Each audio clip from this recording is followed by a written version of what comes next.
ഇനി മൂന്നാമത്തെ ഞാൻ നോട്ട് ചെയ്തിരിക്കുന്ന ടോപ്പിക്ക് മീൻസ് ഇത് ഞാൻ പറഞ്ഞു നെറ്റിൽ നിന്ന് എടുത്തതല്ല, സ്വയം മനസ്സിൽ തോന്നിയ കാര്യങ്ങൾ, ഇതുവരെ പഠിച്ച കാര്യങ്ങൾ നിങ്ങളോട് ഷെയർ ചെയ്യുന്നത് മാത്രമേ ഉള്ളൂ.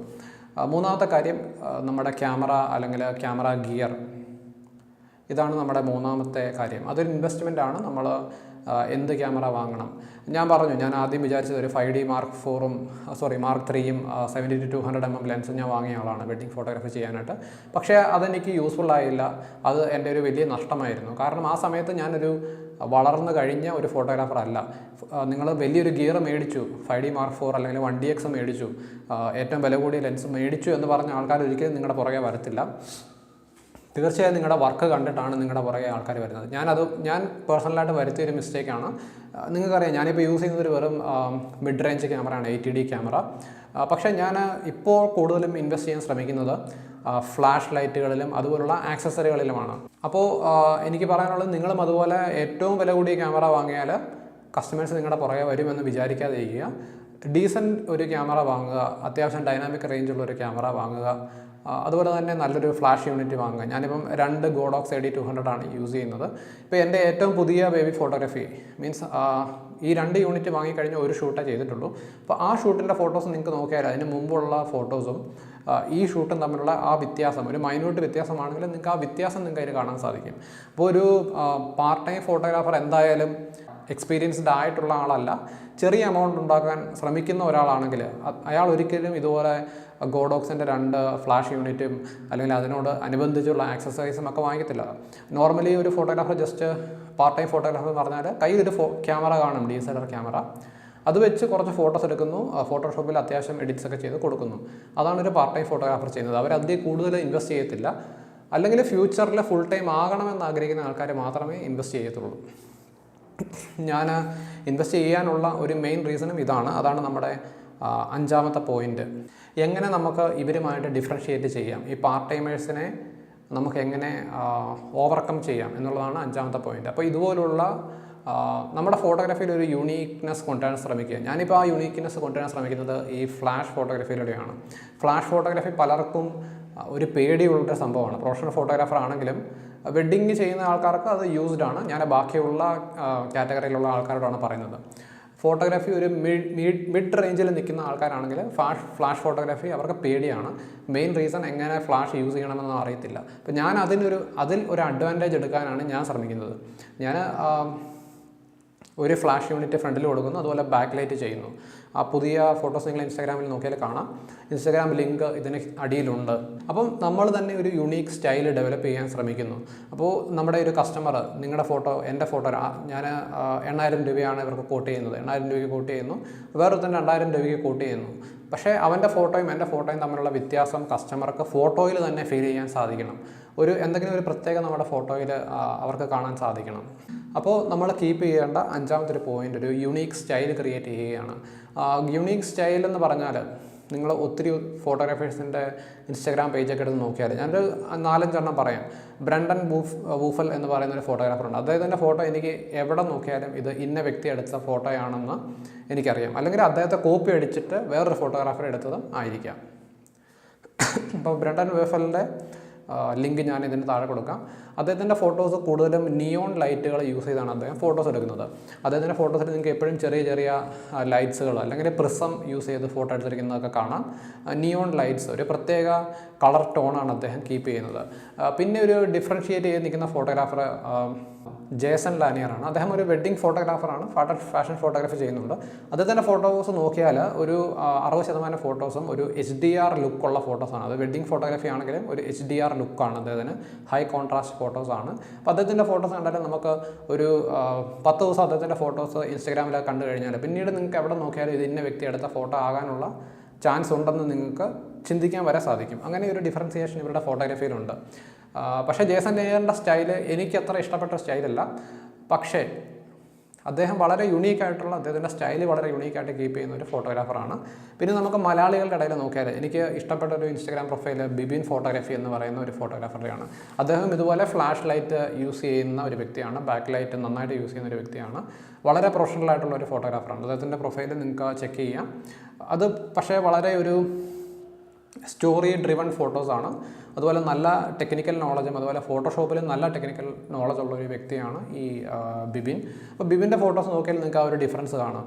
ഒരു 10 ദിവസം കണ്ടു കഴിഞ്ഞാൽ 11ാമത്തെ ദിവസം നിങ്ങൾക്ക് ഒരു ഫോട്ടോ കണ്ടാൽ ഇത് ചിലപ്പോൾ ബിബിൻ എടുത്ത ഫോട്ടോ ആയിരിക്കാം എന്ന് നിങ്ങൾ പറയും. അപ്പോൾ അങ്ങനെ നമ്മുടെ ഒരു യൂണീക്നെസ് കൊണ്ടുവരാൻ ശ്രമിക്കേണ്ടതാണ്. പിന്നെ എൻ്റെ ഏറ്റവും ഫേവറേറ്റ് ഫോട്ടോഗ്രാഫർ ജെറി ജിയോണിസ് എന്ന് പറയുന്ന ഒരു ഫോട്ടോഗ്രാഫറുണ്ട്. വെഡ്ഡിങ് ഫോട്ടോഗ്രാഫർ അല്ലെങ്കിൽ ഫാഷൻ ഫോട്ടോഗ്രാഫി, ഇത് രണ്ടുമാണ് അദ്ദേഹം ചെയ്യുന്നത്. അദ്ദേഹത്തിൻ്റെ ഫോട്ടോസ് പക്ഷേ വളരെ ആർട്ട്ഫുള്ളാണ്. അതുപോലെ തന്നെ നല്ല ടെക്നിക്കൽ നോളജ്, ലൈറ്റിന് നന്നായിട്ട് യൂസ് ചെയ്യാൻ അറിയുന്ന ഒരു വ്യക്തി. അദ്ദേഹത്തിൽ നിന്നാണ് ഞാൻ എൻ്റെ കൂടുതൽ ഫോട്ടോഗ്രാഫി റിലേറ്റഡ് കാര്യങ്ങളൊക്കെ പഠിച്ചത്. അപ്പോൾ ഇവരുടെയൊക്കെ വർക്ക് നോക്കിക്കഴിഞ്ഞാൽ ഒരു യുണീക്നെസ് നമുക്ക് കാണാൻ സാധിക്കും. നമ്മളും നമ്മുടേതായിട്ടുള്ളൊരു യുണീക്നെസ് വേറൊരാളെ കോപ്പി അടിക്കാതെ കൊണ്ടുവരാൻ ശ്രമിക്കുക. ഇനി അടുത്ത കാര്യം, 6ാമത്തെ കാര്യം എന്ന് വേണമെങ്കിൽ പറയാം. ഇത് എന്താണെന്ന് വെച്ചാൽ, നമ്മൾ ഈ യുണീക്നെസ് കൊണ്ടുവരുമ്പോൾ നമ്മുടെ ഈ യുണീക്നെസ് നമ്മുടെ കസ്റ്റമേഴ്സിന് ഇഷ്ടപ്പെട്ടു എന്ന് വരത്തില്ല. അത് ഞാൻ എൻ്റെ ഒരു പേഴ്സണൽ എക്സ്പീരിയൻസിൽ നിന്ന് പഠിച്ച കാര്യമാണ്. ആദ്യം ഞാൻ വളരെ ഒരു ഡാർക്ക് ടോണിൽ ഫോട്ടോസ് എടുക്കാൻ ഇഷ്ടപ്പെട്ടിരുന്നൊരു വ്യക്തിയാണ്. നമ്മുടെ യൂട്യൂബ് വീഡിയോ കണ്ടാൽ തന്നെ അറിയാം, ഒത്തിരി ആൾക്കാർ പറഞ്ഞിരുന്നു രാജീവ് വളരെ ഡാർക്ക് ബാക്ക്ഗ്രൗണ്ടാണ്, അപ്പോൾ അതൊക്കെ ഒന്ന് അവോയ്ഡ് ചെയ്യണമെന്ന് പറയുമ്പോൾ നമ്മൾ അതിനനുസരിച്ച് ഡാർക്ക് ബാക്ക്ഗ്രൗണ്ട് കഴിയുന്ന സമയങ്ങളിലെല്ലാം ഒഴിവാക്കാറുണ്ട്. ഇപ്പോൾ ഒരു ബ്രൈറ്റ് സെറ്റപ്പാണ് നമുക്കുള്ളത്, അത്യാവശ്യം ബ്രൈറ്റ് സെറ്റപ്പാണ്. സെയിം കാര്യം തന്നെ ഫോട്ടോഗ്രാഫിയിലും അപ്ലൈ ചെയ്യുന്നു.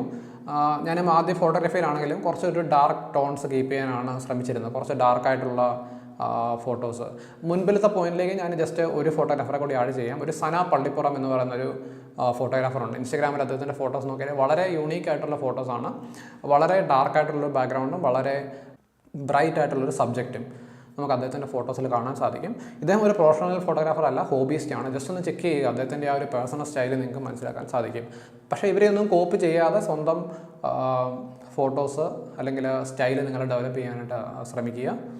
ഓക്കെ, അപ്പോൾ നമ്മൾ പറഞ്ഞു വന്നത് നമ്മുടെ കസ്റ്റമേഴ്സിന് നമ്മുടെ സ്റ്റൈൽ ഇഷ്ടപ്പെടണം. ഇപ്പോൾ ഞാനിപ്പോൾ ആദ്യം ബേബി ഫോട്ടോഗ്രാഫി തുടങ്ങിയപ്പോൾ ഞാൻ എടുത്തിരുന്ന ഫോട്ടോസ് നിങ്ങൾക്ക് എൻ്റെ ഇൻസ്റ്റാഗ്രാം നോക്കിയാൽ അറിയാം. ആ ഫോട്ടോസും ഇപ്പോൾ ചെയ്യുന്ന ഫോട്ടോസും തമ്മിൽ നല്ലൊരു വ്യത്യാസമുണ്ട്. ഒന്നാമത് ഫ്ലാഷ് ലൈറ്റിൻ്റെ ആ ഒരു ഡിഫറൻസ് ഉണ്ട്. പിന്നീടുള്ളത് വളരെ ബ്രൈറ്റും കളർഫുള്ളുമായിട്ടുള്ള ഫോട്ടോസാണ് ഞാനിപ്പോൾ എടുക്കുന്നത്. അതിനുള്ള കാരണം കസ്റ്റമേഴ്സ് പ്രിഫർ ചെയ്യുന്നത് ഈ കളേഴ്സാണ്. ഇപ്പോൾ ഈ കളേഴ്സ് ഞാൻ എൻ്റെ പോർട്ട്ഫോളിയോയിൽ അവരെ കാണിക്കുമ്പോഴാണ് അവർക്ക് ഇഷ്ടപ്പെടുന്നത്. ഇത് കൊള്ളാം, എൻ്റെ കൊച്ചിൻ്റെ ഫോട്ടോ ഇങ്ങനെ എടുക്കണം എന്നവർക്ക് തോന്നുന്നത്. അപ്പോൾ നമ്മളിങ്ങനെ ഞാനിപ്പം ഈ ഒരു ബാംഗ്ലൂർ വന്നിട്ട് 6 മാസം കൊണ്ട് ഒരു 3-4 സ്റ്റൈൽ ട്രൈ ചെയ്തു പോർട്ട്ഫോളിയോ ചെയ്യാനായിട്ട്. നമുക്കൊരു വർക്ക് കിട്ടുന്നത് ആദ്യമൊക്കെ ഒരു 10 ഫോട്ടോഗ്രാഫറെ കാണിക്കുമ്പോഴാണ് 10 ക്ലയൻസിനെ കാണിക്കുമ്പോഴാണ് ഒരാൾ നമ്മുടെ വർക്ക് ഇഷ്ടപ്പെടുന്നത്.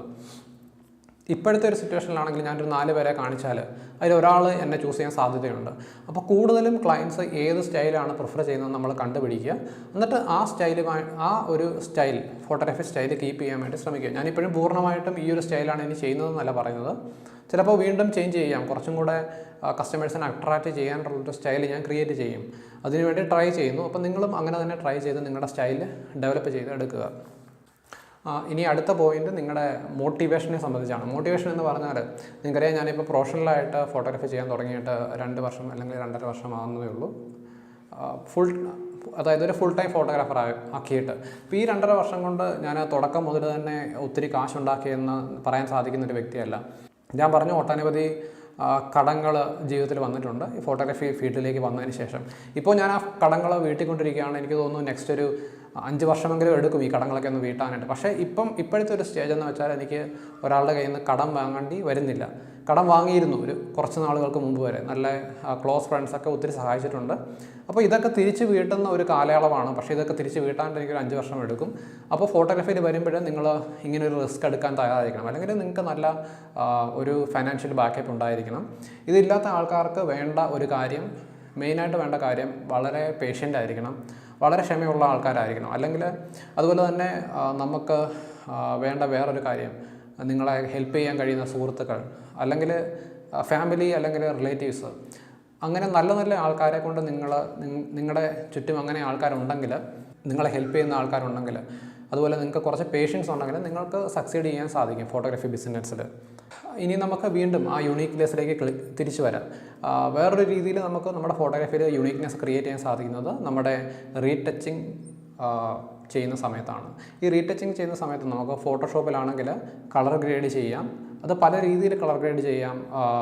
ആ ഒരു യൂണീക്ക് സ്റ്റൈൽ നമുക്ക് കളർ ഗ്രേഡ് ചെയ്ത് കൊണ്ടുവരാൻ സാധിക്കും നമ്മുടെ ഫോട്ടോകളിൽ. അപ്പോൾ നമ്മൾ ശ്രദ്ധിക്കേണ്ട കാര്യം നമ്മുടെ കസ്റ്റമേഴ്സിന് ഇത് ഇഷ്ടപ്പെടുന്നുണ്ടോ, ഈ സ്റ്റൈല് ഇഷ്ടപ്പെടുന്നുണ്ടോ. ഇഷ്ടപ്പെടുന്നില്ലെങ്കിൽ നിങ്ങളുടെ കസ്റ്റമർ ബേസ് കുറയുന്നെങ്കിൽ സ്റ്റൈലൊന്ന് ചേഞ്ച് ചെയ്യുക, വീണ്ടും ട്രൈ ചെയ്യുക. ചിലപ്പോൾ ഏതെങ്കിലും ഒരു സ്റ്റൈല് ക്ലിക്ക് ചെയ്യാനുള്ള സാധ്യത ഇതിനകത്തുണ്ട്. ഇനി അടുത്തത് നിങ്ങളുടെ ഡെമോഗ്രഫിയാണ്, നിങ്ങൾ ജീവിക്കുന്ന സ്ഥലം. എൻ്റെ എക്സ്പീരിയൻസ് എന്ന് പറഞ്ഞാൽ കേരളത്തിൽ എനിക്ക് പച്ച പിടിക്കാൻ സാധിച്ചില്ല. ബാംഗ്ലൂർ വന്നു കഴിഞ്ഞപ്പോൾ ചെറിയൊരു ഗ്രാഫിൽ ചെറിയൊരു ഉയർച്ച കാണുന്നുണ്ട്. അപ്പോൾ നിങ്ങളും നിങ്ങളുടെ ഫോട്ടോഗ്രാഫി സ്റ്റൈൽ അല്ലെങ്കിൽ നിങ്ങൾ ഏത് ജെൻഡറാണ് ഇഷ്ടപ്പെടുന്നതെന്ന് ആദ്യം തീരുമാനിക്കുക. വെഡ്ഡിങ് ആണെങ്കിൽ എനിക്ക് തോന്നുന്നു ഏറ്റവും നല്ല സ്ഥലം കേരളം തന്നെയാണ്, പക്ഷേ കോമ്പറ്റീഷൻ വളരെ കൂടുതലാണ്.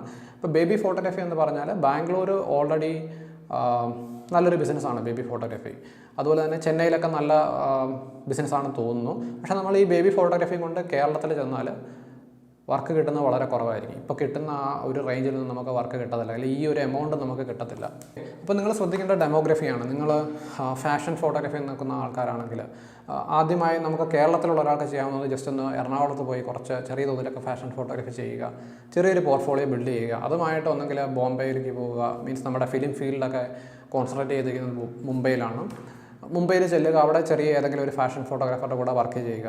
ബേബി ഫോട്ടോഗ്രാഫി ആണെങ്കിൽ ഇതുപോലെ നിങ്ങൾക്ക് ബാംഗ്ലൂർ, ചെന്നൈ മുതലായ സ്ഥലങ്ങളിലൊക്കെ ചെല്ലാം. അപ്പോൾ നിങ്ങൾ ഡെമോഗ്രഫി നിങ്ങളുടെ സ്റ്റൈലിന് നിങ്ങളുടെ സ്റ്റൈലുമായിട്ട് സ്യൂട്ട് ചെയ്യുന്ന ഒരു ഡെമോഗ്രഫി കണ്ടുപിടിക്കുകയാണ് ആദ്യം ചെയ്യേണ്ടത്.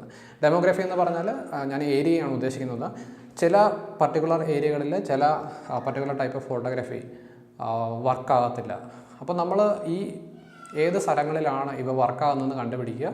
അങ്ങോട്ട് പോകാൻ കഴിയുന്നെങ്കിൽ അവിടെ പോയി വർക്ക് ചെയ്യുക, നിങ്ങൾക്ക് ഫോട്ടോഗ്രാഫിയോട് അത്രയ്ക്കും സ്നേഹമുണ്ടെങ്കിൽ. അപ്പോൾ ഇങ്ങനെയുള്ള കാര്യങ്ങളാണ് നമുക്ക് കോമ്പറ്റീഷൻ മിനിമൈസ് ചെയ്യാൻ സാധിക്കുന്നത്. കോമ്പറ്റീഷൻ നമുക്ക് ഒരിക്കലും പൂർണ്ണമായിട്ടും ഒഴിവാക്കാൻ സാധിക്കത്തില്ല, പക്ഷേ ഇങ്ങനെ ചെറിയ ചെറിയ കോമ്പറ്റീറ്റേഴ്സിനെ നമുക്ക് ഒഴിവാക്കാൻ സാധിക്കും, നല്ല സ്കില്ലുള്ള ആൾക്കാരാണെങ്കിൽ. അതുപോലെ തന്നെ മാർക്കറ്റിംഗ് വളരെ ഇമ്പോർട്ടൻ്റ് ആണ്. നിങ്ങൾക്ക് മാർക്കറ്റിംഗ് നന്നായിട്ട് അറിയാവുന്ന ആൾക്കാരായിരിക്കണം, അല്ലെങ്കിൽ നന്നായിട്ട് സംസാരിക്കാൻ അറിയുന്ന ആൾക്കാരാകണം. ഇത് നിങ്ങൾക്ക് ഒറ്റയടിക്ക് ഡെവലപ്പ് ചെയ്യാൻ സാധിക്കത്തില്ല. കുറച്ച് നാൾ കസ്റ്റമേഴ്സൊക്കെ ആയിട്ട് സംസാരിച്ച് കഴിയുമ്പോൾ നിങ്ങൾക്ക് തന്നെ ഒരു ഫ്ലോ കിട്ടും. അപ്പോൾ ആ ഫ്ലോ വന്നു കഴിഞ്ഞാൽ നിങ്ങൾക്ക് നല്ല രീതിയിൽ കസ്റ്റമറിനോട് സംസാരിക്കാം. ചിലപ്പോൾ നിങ്ങളുടെ സംസാരം കൊണ്ട് മാത്രം നിങ്ങൾക്കൊരു കസ്റ്റമറിനെ കിട്ടും. അപ്പോൾ ഇങ്ങനെയുള്ള കാര്യങ്ങളൊക്കെ നിങ്ങൾ ഫോട്ടോഗ്രാഫിയിൽ ശ്രദ്ധിച്ചാൽ ഫോട്ടോഗ്രാഫിയിൽ നിങ്ങൾക്ക് ഇമ്പ്രൂവ് ചെയ്യാം. ഇതിനെല്ലാം ഉപരി നിങ്ങൾ മെയിനായിട്ട് ശ്രദ്ധിക്കേണ്ടത് അല്ലെങ്കിൽ മനസ്സിൽ വെക്കേണ്ട ഒരു കാര്യം, ഒരു ദിവസം കൊണ്ട് നമ്മൾ ഒരിക്കലും വലിയൊരു ഫോട്ടോഗ്രാഫർ ആകത്തില്ല. അത് ഏത് ഫീൽഡിലാണെങ്കിലും, ഫോട്ടോഗ്രാഫി അല്ല, സ്പോർട്സ് ആണെങ്കിലും സിനിമയാണെങ്കിലും. സ്പോർട്സിൽ നോക്കിയാൽ അറിയാം, നമുക്ക് നമ്മുടെ പല ക്രിക്കറ്റ് തന്നെ കേരളത്തിൻ്റെ അല്ലെങ്കിൽ ഇന്ത്യയുടെ ഏറ്റവും ഫേമസ് ആയിട്ടുള്ള സ്പോർട്സ് ക്രിക്കറ്റാണ്. ക്രിക്കറ്റിൽ നോക്കിയാൽ പല ക്രിക്കറ്റേഴ്സും വളരെ മോശം ബാക്ക്ഗ്രൗണ്ടുകളിൽ നിന്ന് വന്ന് വർഷങ്ങളെടുത്ത് വളർന്നു വന്ന ആൾക്കാരാണ്. ഫുട്ബോളാണെങ്കിൽ വളരെ മോശപ്പെട്ട സിറ്റുവേഷനുകളിൽ നിന്ന് വന്ന് പാവപ്പെട്ട വീടുകളിൽ ജനിച്ച് ഇപ്പോൾ ലോകത്തിൽ തന്നെ ഏറ്റവും വലിയ ഫുട്ബോളേഴ്സ് ആയിരിക്കുന്ന ഒത്തിരി ഫുട്ബോളേഴ്സിനെ നമുക്കറിയാം. ഫിലിം ഫീൽഡാണെങ്കിൽ നമ്മുടെ മോഹൻലാലും മമ്മൂട്ടിയുടെയൊക്കെ ആദ്യത്തെ ചിത്രങ്ങൾ നിങ്ങൾക്കറിയാം. വർഷങ്ങളെടുക്കും ഏത് ഫീൽഡാണെങ്കിലും. ഇപ്പോൾ ഫോട്ടോഗ്രാഫി ആണെങ്കിലും ഈ ഒരു 3-4 വർഷം നിങ്ങൾ ഇൻവെസ്റ്റ് ചെയ്യുക. അപ്പോൾ നിങ്ങൾക്ക് ഫുള്ളായിട്ട് ഫോട്ടോഗ്രാഫി ഇൻവെസ്റ്റ് ചെയ്യാൻ സാധിക്കുന്ന ഒരാളല്ല, നിങ്ങൾക്ക് ഒത്തിരി ബാധ്യതകളുള്ളൊരു വ്യക്തിയാണ്.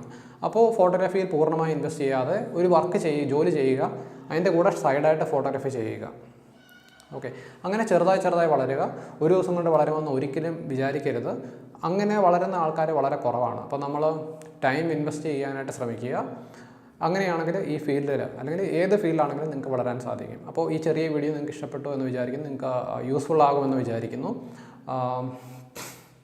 ഇനി നമുക്ക് ക്രിട്ടിക്കൽ റിവ്യൂവിൻ്റെ ടോപ്പിക്ക് ഞാൻ പറയാം. ഇപ്രാവശ്യം ക്രിട്ടിക്കൽ റിവ്യൂവിൻ്റെ ടോപ്പിക്ക് ഗ്ലാസ് എന്നുള്ളതാണ്. അപ്പോൾ ഗ്ലാസ് എന്ന് പറഞ്ഞാൽ ഒരു കുപ്പി ഗ്ലാസ് അല്ല. കുപ്പി ഗ്ലാസ് നിങ്ങൾക്ക് ഷൂട്ട് ചെയ്യാം, പക്ഷേ ക്രിയേറ്റിവിറ്റിക്കാണ് ഇവിടെ ഇമ്പോർട്ടൻസ്. ഒരു ഗ്ലാസ്സിനുള്ളിലൂടെ പുറത്തേക്ക് എടുക്കുന്ന ഷോട്ടാകാം, അല്ലെങ്കിൽ ഗ്ലാസ്സിൽ പറ്റിയിരിക്കുന്ന മഞ്ഞുതുള്ളികളാകാം. ഇതൊക്കെ വളരെ നോർമൽ, മീൻസ് എല്ലാവരുടെ മനസ്സിൽ പെട്ടെന്ന് വരുന്ന കാര്യങ്ങളാണ്. ഗ്ലാസ്സിൽ പറ്റിയിരിക്കുന്ന മഞ്ഞുള്ളി, അല്ലെങ്കിൽ ഒരു കുപ്പി ഗ്ലാസ്സിൽ വെള്ളം, അല്ലെങ്കിൽ ഒരു വെള്ളം ഒഴിച്ചിട്ട് ചതറുന്ന ഫോട്ടോ. ഇതൊക്കെ വളരെ നോർമലാണ്. ക്രിയേറ്റീവായിട്ട് ചെയ്യാൻ ശ്രമിക്കുക. അപ്പോൾ നമ്മുടെ ക്രിട്ടിക്കൽ റിവ്യൂവിൻ്റെ ടോപ്പിക്കും പറഞ്ഞു. വീഡിയോ കണ്ട എല്ലാവർക്കും നന്ദി. ചാനൽ സബ്സ്ക്രൈബ് ചെയ്യാത്ത ആൾക്കാരാണെങ്കിൽ ചാനൽ സബ്സ്ക്രൈബ് ചെയ്യുക. അപ്പോൾ അടുത്ത വീഡിയോയിൽ കാണുന്നവരെ ബൈ.